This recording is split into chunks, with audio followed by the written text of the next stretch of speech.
करोड़ों देशवासियों को गमगीन करके स्वर कोकिला लता मंगेशकर दुनिया छोड़कर जा चुकी हैं। 92 साल की उम्र में मल्टीपल ऑर्गन फेलियर के चलते लता मंगेशकर का निधन हो गया। वो लंबे वक्त से ब्रीच कैंडी अस्पताल में भर्ती थी। 6 फरवरी की सुबह उन्होंने अंतिम सांस ली।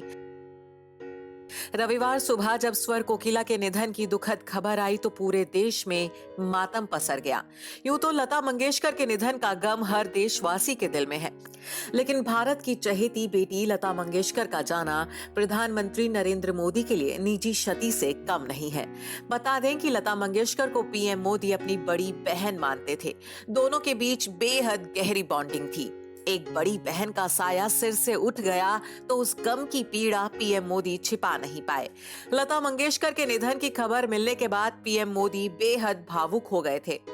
एक के बाद एक कई ट्वीट कर उन्होंने अपने दुख को जाहिर किया था। लता दीदी को श्रद्धांजलि देते हुए पीएम मोदी ने अपने पहले ट्वीट में लिखा, मैं शब्दों से परे पीड़ा में हूँ। दयालु और देखभाल करने वाली लता दीदी हमें छोड़कर चली गई हैं। वो हमारे देश में एक खालीपन छोड़ गई हैं जिसे भरा नहीं जा सकता। आने वाली पीढ़ियां उन्हें भारतीय संस्कृति के एक दिग्गज के रूप में याद रखेंगी, जिनकी सुरीली आवाज में लोगों को मंत्रमुग्ध करने की अद्वितीय क्षमता थी।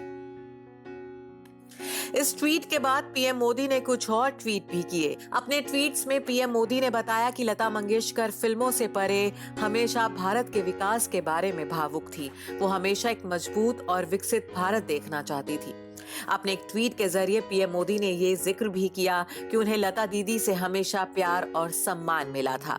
उन्होंने अपने ट्वीट में लिखा, मैं इसे अपना सम्मान मानता हूं कि मुझे हमेशा लता दीदी से अपार स्नेह मिला है। उनके साथ मेरी बातचीत अविस्मरणीय रहेगी। लता दीदी के निधन पर मुझे अपने साथी भारतीयों के साथ शोक है। उनके परिवार से बात की और संवेदना व्यक्त की। ओम शांति। बता दें कि लता मंगेशकर और पीएम मोदी के बीच भाई बहन वाली बॉन्डिंग थी। कई मौकों पर लता मंगेशकर ने खुलकर नरेंद्र मोदी का समर्थन किया था। नरेंद्र मोदी की विचारधारा से लता मंगेशकर इस हद तक प्रभावित थी कि एक बार तो उन्होंने भरी सभा में नरेंद्र मोदी को प्रधानमंत्री के तौर पर देखने की इच्छा जता दी थी। 2013 में नरेंद्र मोदी जब गुजरात के मुख्यमंत्री थे, तब लता मंगेशकर ने पुणे में एक कार्यक्रम के दौरान कहा था कि वो मोदी को प्रधानमंत्री के तौर पर देखना चाहती हैं। लता मंगेशकर के इस बयान से तब कांग्रेस पार्टी बुरी तरह से भड़क गई थी। यहाँ तक कि लता मंगेशकर से भारत रत्न वापस लिए जाने की मांग भी कर दी गई थी। हालांकि इस विवाद के बाद भी लता और मोदी की बॉन्डिंग पर कोई फर्क नहीं पड़ा था। बड़ी बहन का सपना छोटे भाई ने प्रचंड बहुमत के साथ सरकार बनाकर पूरा किया था। दोनों के बीच इतनी गहरी बॉन्डिंग थी कि नरेंद्र मोदी लता मंगेशकर को जन्मदिन पर फोन कर शुभकामनाएं देना नहीं भूलते थे।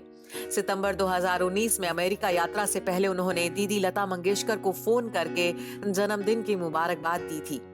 इतना ही नहीं, कुछ समय पहले ही पीएम मोदी ने रेडियो पर अपने मन की बात कार्यक्रम में लता मंगेशकर के साथ फोन पर अपनी दिलचस्प बातचीत का ऑडियो भी सुनाया था। लता मंगेशकर भी पीएम मोदी का हर भाषण सुनती थी।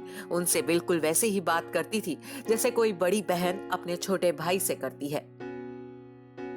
लता दीदी कभी भी मोदी की मन की बात कार्यक्रम सुनना नहीं छोड़ती थी। हर साल ट्वीट कर पीएम मोदी को जन्मदिन की बधाई देना भी नहीं भूलती थी। लेकिन अब ये सिलसिला टूट गया है। एक भाई से उसकी बहन का साथ छूट गया है। Bureau report, E24